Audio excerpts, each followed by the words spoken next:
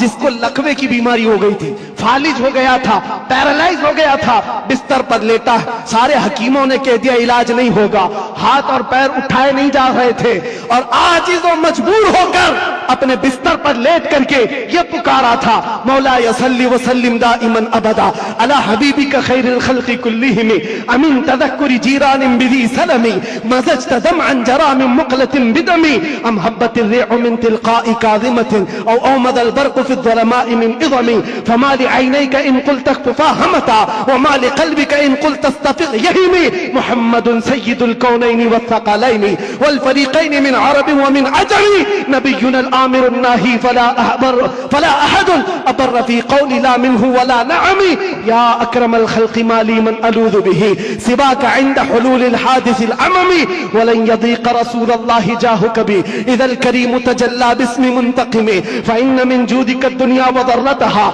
ومن علومك علم اللوح والقلم يا نفس لا تقنتي من زلة عدمت إن الكبائر في الغفران كاللمم لعل رحمة ربي حين يقسمها تأتي على حسب العصيان في القسم يا ربي واجعل رجائي غير منعكس لديك واجعل حسابي غير منخرم والطف بعبدك في الدارين إن له صبرا متى تدعوه الأهوال ينهزم وأذن لصحب صلاة منك دائمة على النبي بمنهل ومنسجم ثم الرضا عن أبي بكر وعن عمر وعن علي وعن عثمان ذي الكرم يا رب بالمصطفى بلغ مقاصدنا واغفر لنا ما مضى يا واسع الكرم 170 اشعار ہیں, پڑھوں تو صبح ہو جائے گی, لیکن عاشق رسول نے پکارا تھا, صبح ہوئی نہیں, آمنہ کا لال خواب میں تشریف لے آیا. سبحان اللہ. نعرہ تکبیر, نعرہ رسالت, نعرہ حیدری, لبیک لبیک لبیک یا رسول اللہ, لبیک لبیک لبیک یا رسول اللہ, لبیک لبیک لبیک یا رسول اللہ. عزیزان گرامی وقار, اس عاشق رسول کی بات اس لیے پڑھتا ہوں کہ پڑھے ہوئے 700 سال گزر گئے, اشعار میں آج بھی اثر ہے, آج بھی اثر ہے. ہم نے بھی پکارا ہے, ہم نے بھی دیکھا ہے مناظر, ہم نے بھی وہ جلوے دیکھے, لیکن اس بوسیری کا قصیدہ اللہ نے ہر جگہ مشہور عام کر رکھا, اس لیے کہ جو نبی کی بات کرتا ہے وہ قیامت تک دلوں پر راج کرتا. سبحان اللہ. بے شک تم کچھ بھی جمع کر لو, جو بھی عہدے منصب, ارے کل گزر جانے دو, پرائم منسٹر بھی بن جاؤ, چیف منسٹر بھی بن جاؤ, جہاں کرسی ہٹی پیپر کے ٹکڑے میں بھی تمہارا نام نہیں آئے گا. دنیا بنا دیتی ہے کہاں سے کہاں. وہ 80 سال کے 90 سال کے بوڑھے جن کو حکومت نے سائیڈ لگا کر رکھا ہے, کسی مجلس میں بلاتے بھی نہیں. ایک زمانے میں وہ دبنگ کہلاتے تھے, پوری دنیا کو بھڑکاتے تھے. آج تو موت کی تمنا کرتے رہتے ہیں, نہ موت آتی ہے نہ کوئی ملنے آتا ہے. یہ حالت کیوں ہو گئی؟ دنیا جمع کیا, تخت جمع کیا, تاج جمع کیا, لیکن مصطفیٰ کے قدموں میں جو وابستہ ہوا ہے ہم نے دیکھا ہے. یہاں حضور کی غلامی کا حال یہ ہے, جو جتنا بوڑھا ہوتا ہے اتنی عزت بڑھتی چلی جاتی. بے شک. نعرہ تکبیر, نعرہ رسالت, مسلک اعلی حضرت حضور معین ملت, اشرفی دولہا, محافظ ناموس رسالت. سبحان اللہ. اور اصل بات تو یہ ہے, محمد کے غلاموں میں بڑھاپا نہیں آ سکتا. یہاں کوئی پرانا نہیں ہوتا, کوئی پرانا نہیں ہوتا. عزیزان گرامی وقار, جب تمہیں یہ ساری چیزیں ہم صاف بتا رہے ہیں تو پھر ادھر ادھر کی ٹھوکریں نہ کھاؤ, ادھر ادھر نہ جاؤ. پھر بریلی والا کیا کہتا ہے سنو, آج لے ان کی پناہ, آج مدد مانگ ان سے, کل نہ مانیں گے قیامت میں اگر مان گیا. ایک بات بتا رہا ہوں آپ, قبر کے 3 سوالات ابھی میں نے ذکر کیا. ایک بہت عظیم نکتہ, ایک بڑے مفکر ہیں, انہوں نے فرمایا بڑا عظیم ہے. 3 سوالات کر رہے ہیں فرشتے, توجہ. پہلا سوال کہتے ہیں من ربو کا, تیرا رب کون ہے. کیا ہے, سمجھ میں آ رہی میری بات؟ تیرا رب کون ہے. فرشتے یہ نہیں پوچھ رہے تیرا رب کون تھا, قبر میں پوچھ رہے تیرا رب کون ہے. کہے گا میرا رب اللہ ہے. دوسرا سوال بھی فرشتے کہتے ہیں ماں دینوں کا, تیرا دین کیا ہے. یہ نہیں پوچھتے تیرا دین کیا تھا مرنے سے پہلے, کیا تھا نہیں کیا ہے. مردہ کہتا ہے میرا دین اسلام ہے. لیکن جب تیسرا سوال آتا ہے حضور کو دکھا کر کے, اب فرشتے یہ نہیں کہتے ان کے بارے میں تو کیا کہتا ہے, بلکہ فرشتے کہتے ہیں ما کنت تقول فی حق ھذا الرجل، ان کے بارے میں کیا کہتا تھا، اب یہاں کیا کہتا ہے نہیں، یہاں یہ نہیں پوچھیں گے حضور کو دکھا کر، اس لیے کہ جلوہ دیکھنے کے بعد ہر کوئی پکارے گا، اب تو کوئی راستہ ہی نہیں ہے، لیکن وہاں سوال کے جواب میں فرشتوں کو نہیں چاہیے ابھی کیا کہتا ہے، ابھی کیا کہتا ہے یہ نہیں، بول کیا کہتا تھا۔ اپوزیشن والے تو کہیں گے ہاں ہاں لا ادری، نہیں افسوس ہے معلوم نہیں، میں تو ان کے لیے کھڑا ہونا بھی نہیں چاہتا تھا، صلاۃ و سلام پہ لڑتا تھا، اور ان کے لیے تو میں کیا بشر نور کے جھگڑوں میں پڑا رہتا تھا، غیب اتنا ہے اتنا ہے اسی پر پڑا رہتا تھا، تمہارا تو یہی ہوگا، اور سنی مچل کر کہے گا ان کے بارے میں پوچھتے ہو، ہاں میں کیا کہتا تھا وہ کہتا ہوں، سرور کہوں کہ مالک و مولا کہوں تجھے، باغ خلیل کا گل زیبا کہوں تجھے، اللہ رے تیرے جسم منور کی تابش ہے، اے جانے جا میں جانے تجلا کہوں تجھے، تیرے تو وصف عیب تناہی سے ہیں بری، حیراؤں میرے شاہ میں کیا کیا کہوں تجھے، لیکن رضا نے ختم سخن اس پہ کر دیا، خالق کا بندہ خلق کا آقا کہوں تجھے، فرشتوں سے سنی یہ کہے گا اب تو پائے ناز سے اے فرشتوں کیوں اٹھوں، ارے مر کے پہنچا ہوں یہاں اس دل ربا کے واسطے۔ سبحان اللہ، نعرہ تکبیر، نعرہ رسالت، نعرہ حیدری، علماء اہل سنت، حضور معین ملت حضرت علامہ مفتی سلمان اظہر صاحب، سبحان اللہ۔ بس خلاصہ کلام یہ ہے، وقت کی نزاکت کا مجھے اندازہ ہے، حاصل کلام لب لباب یہی ہے، ہماری تمام بیماریوں کا علاج ایک ہی ہے، وہ طیبہ شفا خانہ ہے، اس در پاک سے وابستگی، تمہارے دلوں کی دھڑکنوں کو سنبھالو، اہرے غیرے نتھو گھیرے کے لیے تمہارا دل نہیں بنا ہے، اعلیٰ حضرت فرماتے دل ہے وہ دل جو تیری یاد سے معمور رہا، اور سر ہے وہ سر جو تیرے نام پہ قربان گیا، وہ سر ہی کیا ہے جو حضور کی محبت پر مٹنا نہیں چاہتا، وہ دو کندھوں پر بوجھ ایک کدو ہے، اور وہ دل جو حضور کی محبت سے سرشار نہیں، وہ تو ایک چھیچڑا ہے، ایک لوتڑا ہے، اصل دل تو وہ ہے جو ان کے نام پر دھڑکتا ہو، اصل دل وہ ہے جو ان کی یاد سے معمور ہے، دنیا کی جب بات آئے تو ٹھکرائے اور اپنے نبی کی عظمت کو سلام کرے، دنیا تمہارے امتحان لے گی، میں جانتا ہوں میرے عزیز، لوگ یہ ڈرے ہوئے بھی ہیں، میرے حالات کو دیکھ کر لوگوں نے یہ سوچا تھا ایک بڑی آواز کو دبا دیں، چھوٹے تو یوں ہی دب جائیں گے، ان کو پتا نہیں جس چیز کے لیے تم دبا رہے ہو یہاں تو قانون ہی الگ ہے، اسلام زندہ ہوتا ہے ہر کربلا کے بعد، سبحان اللہ، بے شک جس چیز کو دبانا چاہتے ہو یہ پاسبل نہیں ہے، ممکن نہیں، ہاں میرے باپ داداؤں کی بات کر رہا ہوتا، کھیتی باڑی کی بات کر رہا ہوتا، پراپرٹی کی بات کر رہا ہوتا، یا میں کوئی پارٹی بنا کر کے ووٹ مانگ رہا ہوتا، دبا دیتے، مر جاتا، پھر دوسرا کوئی اٹھنے کی ہمت نہیں کرتا، لیکن نام مصطفیٰ کی بات ایسی ہے، نام مصطفیٰ کی بات ایسی ہے، مکہ والوں نے دیکھا ہے، انگاروں پر سلا کر کے بھی دیکھا، ہاتھ پیر آنکھ کان ناک سب کاٹ کر کے بھی دیکھا، سب دیکھتی آ رہی ہے دنیا، نہ وہ نام کل کم ہوا تھا، نہ آج کم، اور نہ ہی قیامت تک کم ہوگا،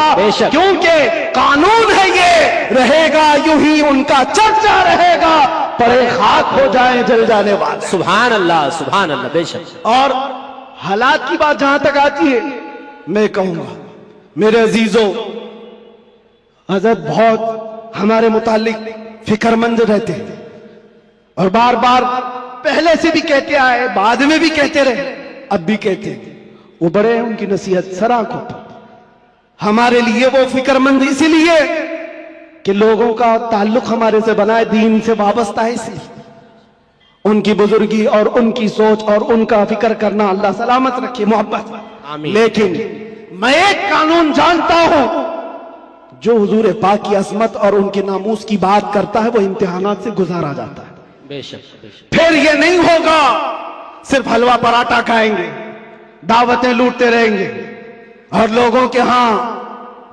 جا کر کے اپنی شان کا اظہار کرتے رہیں گے، میں یہ جانتا ہوں یہ نہیں ہوگا، اس لیے کہ حضور پاک کی محبت اور عظمت اور ان کے عشق کی بات کرے گا تو پھر آزمایا بھی جائے گا، اس کے لیے تو تیار رہنا ہی ہوگا، لیکن بدلے میں کیا ملے گا؟ کچھ لوگ یہ کہتے ہیں کیا ہوا،